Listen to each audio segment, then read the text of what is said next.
Hi, my name's Ed Moore. I'm a cinematographer working in the UK.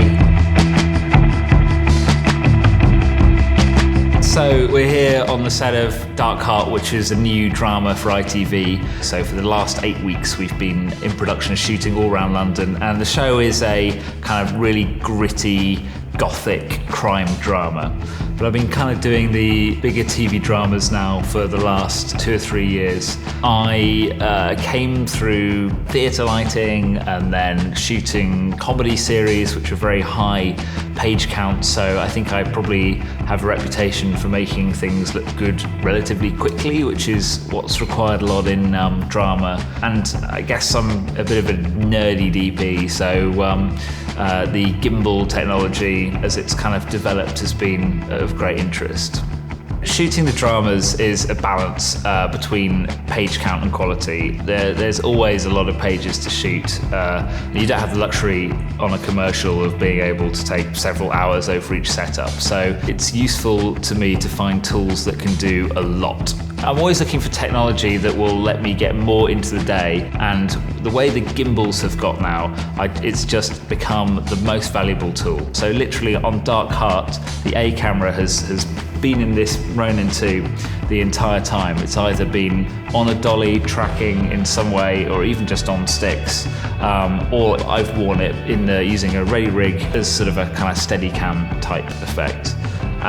What having the camera remote head allows us to do is be distinct in the decision between where the camera physically is and versus where I am to operate it. So we're no longer thinking, to put the camera up in that position requires me to be able to climb up there, or shots that would be physically difficult to operate conventionally, right out over a table, or very low angle shots, hugely easier with a remote head. This will be now, I think, the 4th show that the A camera rig has lived in a gimbal. We tried it with the Movi M15 for a few shows, and we're now on the DJI Ronin 2, which is a big step forward in my opinion and the camera crew's opinion. I've been operating on wheels professionally for probably 6 or 7 years. That's my tool of choice. I've used the much bigger stabilized heads costing 6 figures. For about 2 years ago, when the first Movies came out, we started using those on shows I was shooting. Originally, the gimbals would be supplied with kind of radio controlled plane type controllers, which were great in some circumstances, but for drama you really want the precision that I feel you can only really get from a proper set of wheels.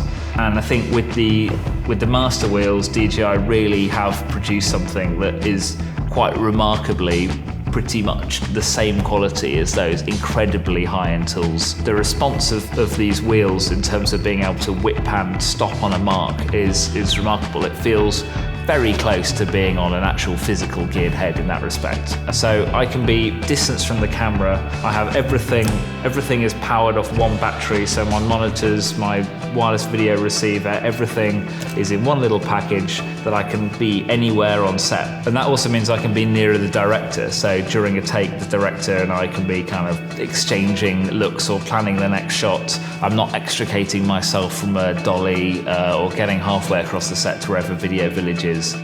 We've had this for the last 8 weeks. There has been no shot that I've done that I haven't either been operating on this or operating in smooth track mode in the gimbal. It's performed pretty much flawlessly, and I hasten to add this is the prototype version with prototype firmware right from day one.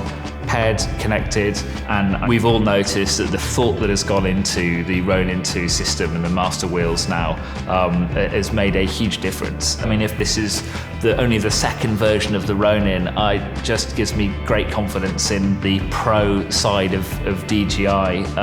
They clearly are paying attention to what professional users genuinely need and want. Everything from the kind of single battery system. I also have an Inspire 2 drone, so we already had a lot of the batteries. The fact you can hotspot batteries, the fact that there's a SDI slip ring built into the gimbal, the power distribution on the gimbal, the axis locks for balancing, and then when it comes to the Master Wheels themselves, these are built to last. Like, this is going to survive on a set, and has done. I mean, there isn't really a mark on these, and we have been like, they don't get coddled, they're working properly. This is so far from the when the gimbals started and you were talking about tiny little low voltage cables and strange connectors and stuff, and it felt like it required a very specialist team who were just looking after this.